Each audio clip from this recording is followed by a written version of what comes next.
Before I start today's video, I would like to thank Jamie, Miss Rain Dragon, Cassandra, Sun Tiger, and Ruby Gloomwatcher, and my one anonymous supporter for supporting my channel at Ko-Fi or Coffee. You're all amazing and thank you. Also, myself, Eleanor Nightwalker, Ginny O, Rebecca Horner, and Amelia Cloudwatcher will be releasing a podcast in mid-January. We're still deciding on a date, so we'll send out more details as they become available. Right, that out of the way, on with the video. A lot has happened in the last few weeks at Star Stable. The Winter Festival was launched and SSO finally revealed all 4 Dark Riders just before the year's end to try and squeak in one of their broken promises. But neither the festival nor the reveal went very well. If they are surprised by this, I will be surprised. To be frank, this has been a disappointment upon a disappointment, and by this point this late in the year with so many broken promises, with same old excuses, the careful exclusion of double star coin weekends, the discovery that they had no quest team, and no, this amendment does not fix it, it's damage control, I have mentally reached a point where I don't know if I want to continue with this game, and this is a general consensus for a lot of players. The fact of the matter is, SSO is turning its back on its older players, chasing trends and ignoring lore. They have officially broken their lore. The books don't matter anymore. We can throw those out. If you cared about the story, tough, it doesn't matter anymore. But don't worry, you have events to soothe the wound. Sorta. The Winter Festival is disappointing to say the least. The festival took 6 hours to update, and when it finally did open up, we found ourselves in a barren waste of nothing. And I'm not even talking about the Winter Village itself. There were no quests, no races, only horses waiting to be bought and shops waiting to be used. Of course they will have items available from the get-go. And the village itself has gone from a warm, fun place to a cold, dreary village with no personality, which makes it even worse. It wasn't even a good update to warrant 6 hours. If this is what Stacey Place meant when she said they have some good ideas for events in the future, then I am very worried for Halloween next year. Making things realistic does not instantly equal authenticity, especially in a visual entertainment medium. It is the emotion and feeling the image evokes that makes it enjoyable and something to return to. This is just miserable. I don't want to be here.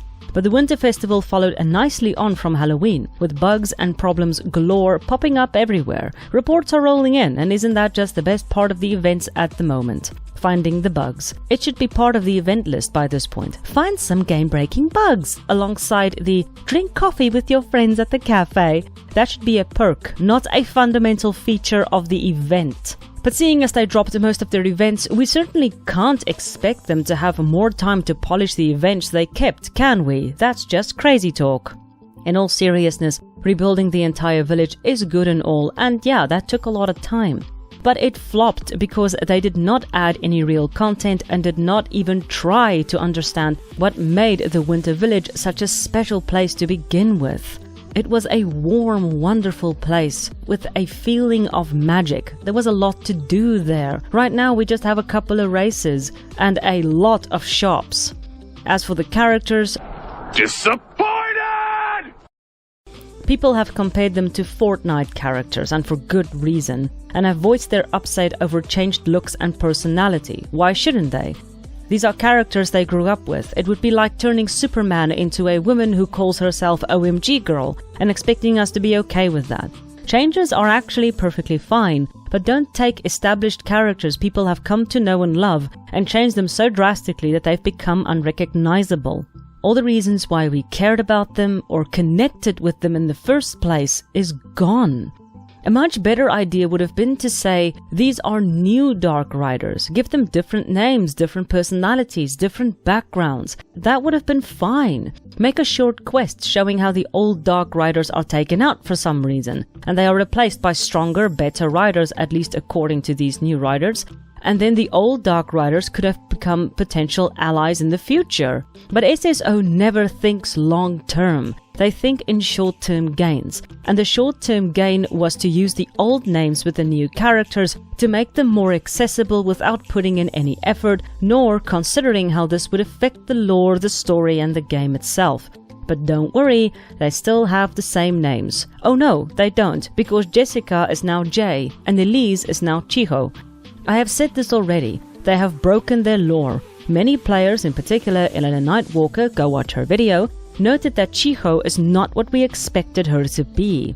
Her name isn't the same, it was Elise, and her horse is now a toy horse. What happened to Neely? And it can be interesting. I'm not saying this concept or this aesthetic can't be interesting or fun, but that much build up for a kid with a toy horse? And also, why change the horses? Why change Katja's horse from Stalker to Mortifa? What does that affect? These are all brand new characters that deserved better than being tacked onto old characters. And the old characters deserved better than to be replaced by new characters. But it's so like SSO to take the easiest and laziest route possible. Instead of working to have these characters become part of the story, they forced them in. And as a result, they ended up upsetting most of their player base, instead of giving these characters their due. And what an absolutely damn shame. I honestly just don't understand it. How difficult is it to just listen to the people who are speaking to you, Star Stable? It seems sometimes that you deliberately ignore anything that we have to say in favor of doing something that appeals to you.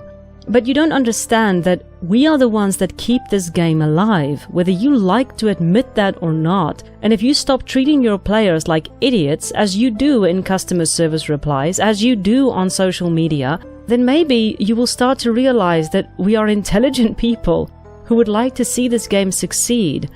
But all that you're doing is you're pushing us away further and further and further. Let's see how that works out for you in the future.